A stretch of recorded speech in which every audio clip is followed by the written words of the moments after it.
Students, how are you? Myself Mastan Singh. मैं आशा करता हूँ कि आप सभी अच्छे होंगे। Today I am going to teach you through Bal Niketan YouTube channel. Today's topic is vedic maths. जैसा कि आपको पता है कि कल मैंने आपको कुछ एक क्वेश्चंस दिए थे सॉल्व करने के लिए, तो कुछ एक दो बच्चों ने इस होमवर्क को किया, लेकिन बाकी ने शायद घर पे भी किया होगा उस होमवर्क को। लेकिन आज से ये कंपलसरी है, जो भी यहाँ पे करवाया जाए उसको आपको घर पे जाके करना है। तो मैं कल के ही जो क्वेश्चन थे, जो कल मैंने आपको दो मेथड करवाए थे, सूत्र एकाधिकेन पूर्वेन और दूसरा था सूत्र एकानियन पूर्वेन। ठीक है, इससे आपको मल्टीप्लाई करना है। ये दो मैंने आपको मेथड करवाए थे। इन दो मेथडों को ही यहाँ पे मैं रिपीट करूँगा। ये आपने 9th में भी किए हैं, इन्हीं को सेम टू सेम 10th में वैसे के वैसे ही ये मेथड हैं। इनको अपने यहाँ पे करेंगे एक बार। क्या उसके अलावा भी मैं आपको एक दो मेथड और करवाऊंगा, लेकिन कंपलसरी ये है कि आपको जो भी यहाँ पे करवाया जाए उसको आपको करना है। अगर आप नहीं करेंगे तो आप पीछे रह जाओगे। जैसा आपको पता है कि आपकी 10th क्लास बोर्ड की है, तो आपको होमवर्क जरूर करना है, साथ ही साथ ही चलना है। सिलेबस बहुत लेंथी है। ठीक है, तो मैं स्टार्ट करता हूँ। पहला क्वेश्चन था, जैसे मैंने आपको एक क्वेश्चन करके ही दिया था कि यूजिंग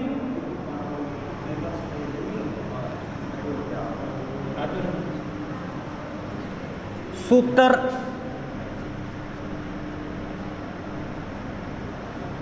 एकाधिकेन पूर्वेन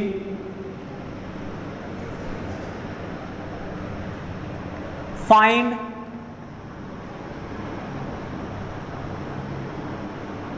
स्क्वायर ऑफ, नीचे क्वेश्चन आ जाएंगे। जैसे पहला क्वेश्चन था 45, वो कह रहे हैं कि सूत्र एकाधिकेन पूर्व से स्क्वायर करो। अब अपने को पता है स्क्वायर का क्या मतलब होता है कि 45 की अपने को क्या करनी है, स्क्वायर। अपने स्क्वायर ऐसे लिखते हैं, इसका मतलब है 45 को 45 से मल्टीप्लाई करना है। आपको जो क्वेश्चन में बोला है पहले उसको समझना है।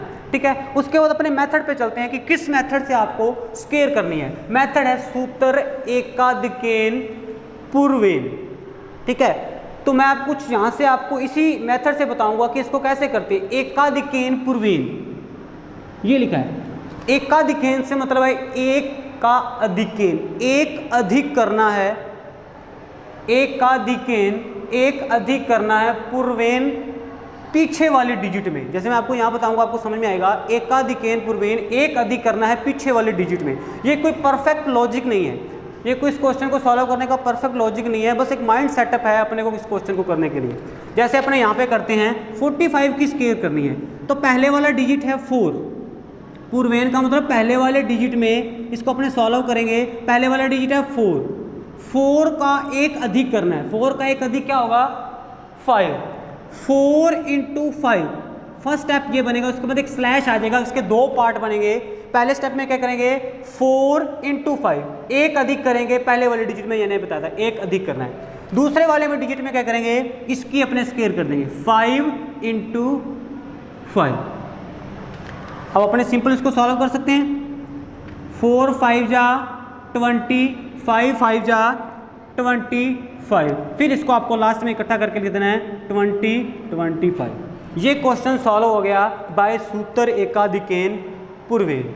ठीक है, इसमें कोई प्रॉब्लम नहीं आएगी। सेम ऐसे ही क्वेश्चन था 85, जैसे एज ये क्या आपने क्वेश्चन किया है, सेम ये क्वेश्चन सॉल्व हो जाएगा। इसमें कोई दिक्कत नहीं आएगी मेरे को लगता है। जैसे ये क्वेश्चन किया है, सेम आपको ये क्वेश्चन करना है। इसके बाद तीसरा क्वेश्चन था 75। मेरे को लगता है इसमें भी कोई प्रॉब्लम नहीं होगी आपको। प्रॉब्लम यहाँ पे आपको क्रिएट होगी थोड़ी बहुत, वो यहाँ होगी कि फोर्थ पार्ट था इसका। जो फोर्थ पार्ट था क्वेश्चन का, वो था 115 की स्क्वायर। देखो यहाँ पे आपको दो डिजिट क्या आपको समझ में आ गया कि एक अधिक करना है पूर्व वाले डिजिट में। तो पूर्व वाला डिजिट किसको समझना है, पूर्व वाला डिजिट वह होता है एक डिजिट को छोड़ के, पीछे वाले से एक डिजिट छोड़ के उसको आप पूर्व वाला डिजिट मानोगे। जैसे यहाँ पे एक डिजिट मैंने छोड़ दिया 5, यहाँ छोड़ते थे 5 तो पहले वाला डिजिट बनता था 4। यहाँ पे आप 5 को छोड़ दोगे, पूर्व वाला डिजिट बन जाएगा 11। 11 का आपको क्या करना है, एक अधिक करना है। 11 × 12 स्लैश 5 × 5।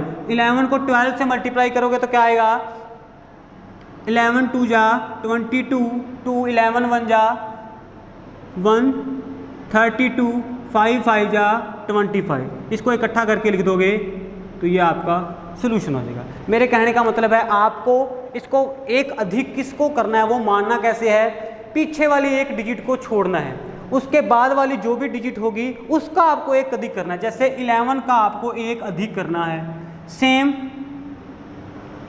यहाँ पे आप 4 का एक अधिक करना है, 8 का एक अधिक करना है, मतलब पीछे से एक डिजिट छोड़नी है। आगे से मान लो ये क्वेश्चन बन जाता है तो आपको ये डिजिट छोड़ देनी है, इसका एक अधिक करना है 123 इंटू 124।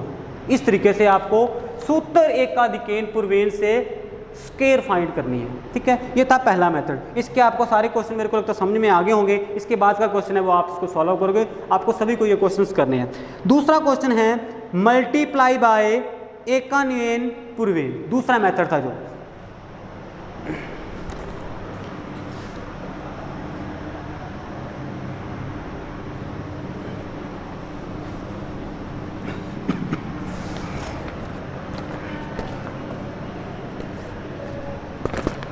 दूसरा मेथड था जो मैंने बताया था मल्टीप्लाई बाय एकान्वयन पूर्वेन। ठीक है, आपको मल्टीप्लाई करना है 46 इंटू 99। सबसे पहले तो आपको समझना है कि ये मेथड कहाँ लगेगा, तभी आपको ये मेथड पूछा जाएगा जब पीछे वाला डिजिट 99 हो, 999 हो, 999 हो, कुछ भी हो, मतलब पीछे 99 होना चाहिए तभी ये मेथड लगेगा, अदरवाइज ये मेथड सही नहीं रहेगा। पीछे आपको 99 दिखाई देना चाहिए, 9, 99, 999, जैसे भी आगे 9 होने चाहिए। तो अपने को वही वर्ड से थोड़ा समझेंगे। अपने वहाँ किया था एकान्वयन, एका का मतलब होता है एक, न्वयन का मतलब होता है कम करना। ठीक है, एकान्वयन कम करना, वही पीछे वाले पूर्वेन, पीछे वाले पहले वाले डिजिट में, पूर्व वाले डिजिट के अंदर एकान्वयन। समझना है, ये कोई परफेक्ट लॉजिक नहीं है, मैं पहले बता रहा हूँ, ये कोई फॉर्मूला नहीं है इसको समझने का, ये एक सिर्फ माइंड सेटिंग है। ठीक है, एकान्वयन पूर्वेन, एक कम करना है, एक न्वयन किस में कम करना है, वही पहले वाला डिजिट क्या बोल सकते हैं अपने 46। 46 में आपको क्या करना है, एक कम करना है, स्लैश दूसरे स्टेप में जाऊंगा, सेम 99, इसमें से जो कम हुआ, एक कम करने पे क्या आया 45, वो अपने यहाँ से माइनस कर देंगे। फिर से मैं रिपीट कर रहा हूँ, उसको समझेंगे अपने मेथड से। एकान्वयन पूर्वेन, एक कम करना है पहले वाले डिजिट में, आगे जो यहाँ से सोल्यूशन आता है उसको अपने को यहाँ पे माइनस करना है। यहाँ पे आ गया 45, 9 में से 5 गए 4, 9 में से 4 गए 5, इकट्ठा करके लिख देना है 4 5 5 4, ये आपका आंसर हो गया। इसी तरीके से दूसरा आपने कर लिया होगा, तीसरा आपने कर लिया होगा। मैं थोड़ा सा चौथा एक क्वेश्चन आपको कर देता हूँ। दूसरे क्वेश्चन में इसी प्रकार कोई दिक्कत नहीं आएगी मेरे को लगता है। आपको ये सभी क्वेश्चंस करने हैं और ग्रुप के अंदर सेंड करने हैं। 68 इंटू 999, इनमें कोई प्रॉब्लम नहीं आएगी। फोर्थ पार्ट में आपको कर देता हूँ, जैसे था 137 इंटू 1 2 3 4। मैंने पहले ही कहा था ये मेथड कब लगेगा, जब पीछे वाला डिजिट, दूसरा जो डिजिट है वो 99 99 999 कुछ भी हो, तभी ये मेथड सही करेगा। तो वही बात अपने को पहले वाले डिजिट में एक कम करना है, सेम दूसरे वाले डिजिट में से जहाँ से जो आया उसको यहाँ से 1 कम कर देंगे। यहाँ पे क्या हो जाएगा 9 - 6 3, 9 - 3 6, 9 - 1 8, और यहाँ आ गया 9, इकट्ठा करके लिख देंगे 1369863। ये इसका मल्टीप्लाई का। देखो आप अगर इसको डायरेक्ट करते हैं, मान लो आप ये ऐसे करते हैं, अपने आज तक ऐसे सीखा है बिना वैदिक मैथ से, तो मेरे को लगता है कि इतना जल्दी आप इसको सॉल्व नहीं कर पाओगे। वैदिक मैथ एक ऐसा ही तरीका है कि आप उसको उस तरीके से करोगे तो आंसर यही आएगा, लेकिन आप उसको आपको टाइम लगेगा, और उसमें एक्यूरेसी भी नहीं है कि आप उसको सही कर पाओ। आपने थोड़ी सी भी कैलकुलेशन गलत कर दी तो आपका क्वेश्चन गलत हो जाएगा। तो इसमें आपकी बिल्कुल एक्यूरेसी और बहुत जल्दी कर सकते हो। वैदिक मैथ यही तरीका है कि आप उस क्वेश्चन को बिना मल्टीप्लाई कुछ करके डायरेक्ट तरीके से उसको जल्दी से जल्दी क्वेश्चन को सॉल्व कर सके। तो ये 2 मेथड थे। इसके अलावा 5th पार्ट था जो आपको खुद करना है। 5th पार्ट कौन सा था, 146 इंटू 999। ये भी आप में कोई दिक्कत नहीं आएगी इस क्वेश्चन को। तो ये दो मेथड थे जो मैंने आपको कल होमवर्क के लिए दिए थे। एक दो बच्चों ने इसको सॉल्व भी किया, लेकिन बाकी बच्चों ने इसको सॉल्व नहीं किया। तो आपको ये मेथड आज करनी है। इसके अलावा मैं एक मेथड आपको और करवाऊंगा इसके अलावा,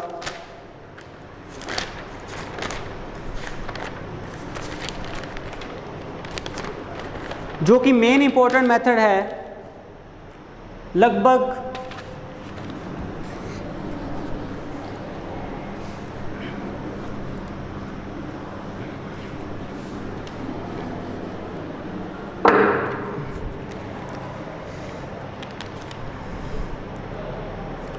लिखा हुआ है फाइंड द स्क्वायर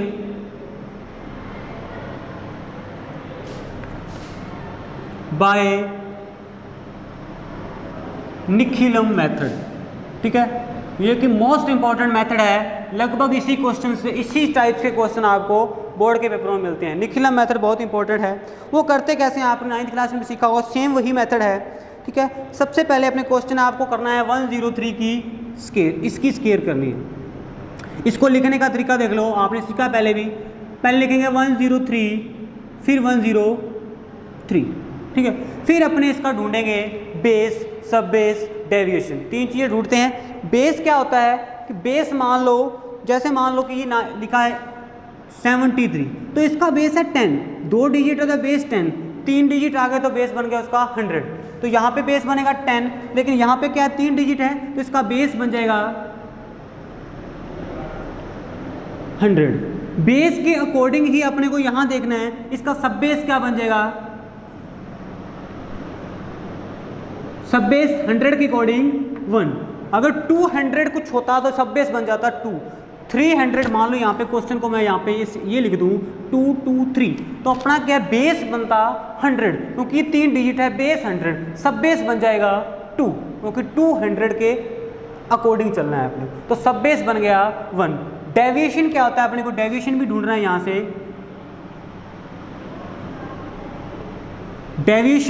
डेविएशन क्या है कि ये कितना ज़्यादा है। अगर तो कोई वैल्यू जो अपने बेस मान के चले हैं उससे ज़्यादा है तो वो वैल्यू आएगी पॉजिटिव के अंदर, अगर वो कम होगी तो वैल्यू आएगी नेगेटिव के अंदर। डेविएशन क्या आएगा यहाँ से, ये ज़्यादा कितना है, 3 ज़्यादा है 100 से, तो डेविएशन आ जाएगा +3। साथ में साइन भी आपको रखना है। तो यहाँ पर डेविएशन बन गया दोनों का +3। फिर यहाँ पर आपको लाइन लगानी है। उसके बाद का तरीका क्या है, आपको क्रॉस करना है। या तो आप इसको इससे ले लो, इसको इससे ले लो, मतलब क्रॉस ही लेना है, ये नहीं कि इसको इस साथ ले लो, क्वेश्चन गलत हो जाएगा। तो अपने को क्रॉस लेना है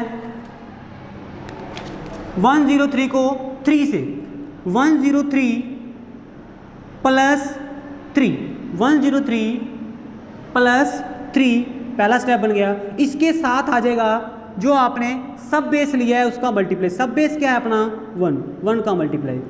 सेम यहाँ पे दूसरा स्टेप बनेगा। दूसरे स्टेप में क्या होगा, 3 को 3 से मल्टीप्लाई, डेविएशन को डेविएशन से मल्टीप्लाई। अगर आप इसका फॉर्मूला बनाना चाहते हैं तो फॉर्मूला बन सकता है, अपने ये मान सकते हैं ये है नंबर 1, ये है नंबर 2, ये है डेविएशन 1, ये है डेविएशन 2। फॉर्मूला वैसे आपको याद रखने की ज़रूरत नहीं है। अगर आप क्वेश्चंस करते जाओगे आप सोचोगे कि ये कैसे करते जा रहे हैं, लेकिन जितने आप क्वेश्चन करते जाओगे मैथ्स वैसे ही आती है। मैथ्स को देखने से नहीं आती, मैथ्स जितने आप क्वेश्चन करते जाओगे आपके दिमाग में फिट होता जाएगा वो मेथड। तो अपने को उसी तरीके से करना है। अगर आप फॉर्मूला बनाना चाहते हो तो इसका फॉर्मूला क्या बन सकता है, यहाँ से अपने अगर फॉर्मूला क्रिएट करें तो ये क्या है, सब बेस। सब बेस ब्रैकेट में ये क्या है, n1, नंबर n का मतलब number 1, number 2, deviation 1, deviation 2, number 1 plus deviation 2, d2 slash d1 into d2, दोनों डेविएशन का आपस में मल्टीप्लाई। अगर आप फॉर्मूला बनाना चाहते हो तो ये फॉर्मूला भी आप याद रख सकते हो। n का मतलब नंबर, d का मतलब डेविएशन। ठीक है, तो ये फॉर्मूला हो गया। इसी के तरीके से अपने इसको सॉल्व करेंगे। इसको 1 से किया तो 106, 3 को 3 से करेंगे तो 9, तो अपने 9 को लिखेंगे 09, 10609। यहाँ पे 2 स्टेप रखने, एक स्टेप को नहीं रखना। 10609 ये इसका सोल्यूशन हो गया, 10609। ठीक है, ये था दूसरा मेथड। इसी के तरीके से आपको जैसे ये क्वेश्चन किया है, दूसरा क्वेश्चन अपने सॉल्व करेंगे। 95 की स्क्वायर।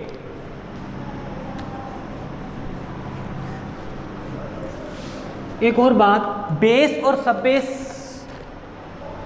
आपको कैसे लेना है, आपको 90 तक बेस लेना है 10, उसके बाद आपको 90 अबव हमेशा 100 बेस लेना है, 100 बेस के अकॉर्डिंग चलना है। जैसे यहाँ पे क्वेश्चन आ गया दूसरा क्वेश्चन है 95 की स्क्वायर, सेम 95 बेस बनाएंगे। अब देखो ये 90 से अबव है तो इसका बेस अपने ये नहीं सोचेंगे कि ये 2 डिजिट अपने 10 बेस अकॉर्डिंग चल जाएं, तो अपना क्वेश्चन गलत भी हो सकता है। अपने आप का बेस बनाएंगे 100, 90 से अबव आते ही वो 100 के लिस्ट में आ जाएगा, तो बेस बन जाएगा 100, उसी के अकॉर्डिंग सब बेस बन जाएगा 1। ठीक है, तो अपने यहाँ से डेविएशन, अब देखिए डेविएशन में चेंज कैसे आएगा। 95 100 से ज़्यादा नहीं है, कम है, कितना कम है 5, तो कम है तो उसको लिखेंगे -5, ज़्यादा होता तो उसको +5 लिखते, -5 वही सोल्यूशन अपने करेंगे इसको। अब अपने को बार बार फॉर्मूला लिखने की जरूरत नहीं है, 95 -5 सेम, यहाँ पे सब बेस का मल्टीप्लाई, सब बेस 1 है, -5 × -5, साइन को साथ रखना, ये नहीं कि 5 को 5 लिख दो आप, -5 × -5, ये बन गया 90, 5 को 5 से मल्टीप्लाई करेंगे 25, साइन को साइन भी करना है, माइनस इंटू माइनस प्लस, तो प्लस लिखने की जरूरत नहीं है, 1 को करेंगे तो कोई दिक्कत नहीं है, 9025, ये इसका सोल्यूशन हो गया। 95 किसके आ गई 9025 बाय निखिलम मेथड। ठीक है, ये अपने को कर लिया। इसके अलावा 2 क्वेश्चन है, इसमें से आपको एक क्वेश्चन में बाद में करवाएंगे, जो भी क्वेश्चंस रह गए वो आपको इतने ही मेथड करने हैं, इन्हीं का होमवर्क मैं आपको पेज पे नोट करके और ग्रुप में डाल दूंगा, उसको आपको घर पे देखना है। लेकिन सभी स्टूडेंट्स इस क्वेश्चंस को अपनी फेयर नोटबुक में ज़रूर करेंगे। ओके स्टूडेंट्स, मैं आशा करता हूँ कि आपको मेरी वीडियो बनाई समझ में आई होगी। Thank you.